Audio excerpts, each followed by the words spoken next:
வணக்கம் டிவிக்கு நண்பர்களே. இன்றைக்கி நம்ம வீடியோவில் எதை பற்றி பார்க்க போகிறோன்னா, சமீபத்தில் ஈரோட்டில் நடந்த நம்ம மக்கள் சந்திப்பு கூட்டத்தை பார்த்து கதறிட்டு இருக்க திமுக இந்த ரூ. 200 வைஷ்ணவி கிட்ட ரூ. 200 கொடுத்து வீடியோ ஒன்று போட சொல்லியிருக்காங்க.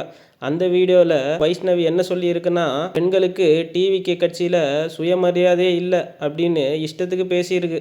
எல்லோரும் பார்த்துருப்போம். தூத்துக்குடி பெண் நிர்வாகி ஒருத்தர் மற்றும் அவங்க ஆதரவாளர்கள் நம்ம டிவிக்கு அலுவலகத்துக்கு வந்து தலைவரோட காரை மறைச்சி மாவட்ட செயலாளர் பதவி தொடர்பாக அவங்களோட ஆதங்கத்தை வெளிப்படுத்தியிருந்தாங்க. அந்த மாவட்ட செயலாளர் பதவி யாருக்கு கொடுக்கணும் கொடுக்கக்கூடாது அப்படின்னு சொல்லி நம்ம தலைவர் விஜய் அவர்கள் தான் முடிவு பண்ணணும். இதை நம்ம சிடிஆர் நிர்மல்குமார் அண்ணா அவர்களும் உறுதிப்படுத்தியிருக்காரு. அப்புறம் நம்ம சிடிஆர் நிர்மல்குமார் அண்ணாவும் என்ன சொல்லியிருக்காருன்னு பார்த்தீங்கன்னா, உழைத்தவர்களை தாவேகா கட்சி என்றும் கைவிடாது அப்படின்னு உறுதியாக சொல்லியிருக்காரு. இந்த வைஷ்ணவ் என்ன சொல்லியிருக்குன்னா, விஜய் அவங்க காரை நிறுத்தி கேட்டு இருக்கணும் அப்படின்னு இஷ்டத்துக்கு சொல்லியிருக்கு.